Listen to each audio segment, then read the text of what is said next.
Hello everyone, you are most welcome for my next interesting video for the next concept of accrual concept. ACCRUAL, उसकी spelling होती है accrual. Entire accounting is based on this particular concept. According to this concept, if any expense relates to a particular year, अभी हमारा साल चल रहा है 2022, अप्रैल से स्टार्ट हुआ है, एंड होगा 31 मार्च 2023 को, एक साल के बाद. तो जितने भी एक्सपेंसेस हैं इस 12 मंथ्स की ड्यूरेशन में, चाहे उनका पेमेंट हुआ हो चाहे ना हुआ हो, उतने इनकम्स जो है इस 12 मंथ्स की पीरियड में, चाहे वो मुझे रिसीव हुए हो या ना हुए हों, it doesn't matter. If that particular item relates to particular year, तो we have to make a recording of it. I'll take a small example. For example, you have a company and you have to pay rupees 1,20,000 to your workers. But in the entire year, you have paid only rupees 1 lakh.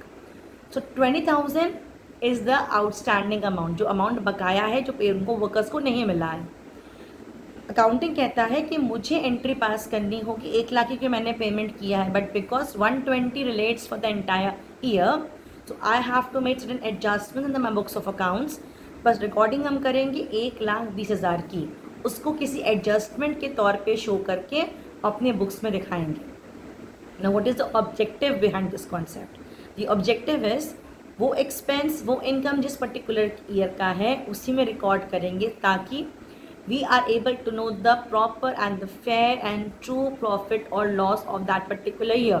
अगर इस expense को हम carry forward करते हैं next accounting year में, तो they can be difficulties. उस साल का प्रॉफिट कम हो सकता है, राइट, और उस साल का लॉस बढ़ सकता है.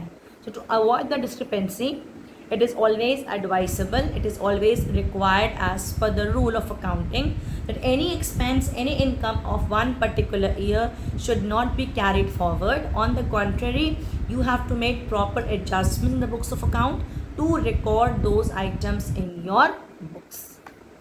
I hope the concept is clear. क्योंकि हम आगे जब पढ़ेंगे, अपने फाइनेंशियल स्टेटमेंट्स पढ़ेंगे, फाइनल अकाउंट्स पढ़ेंगे, तो उसमें इस कॉन्सेप्ट का को बेस मान के हमें काम करना होगा. I hope it is clear. See you in the next video.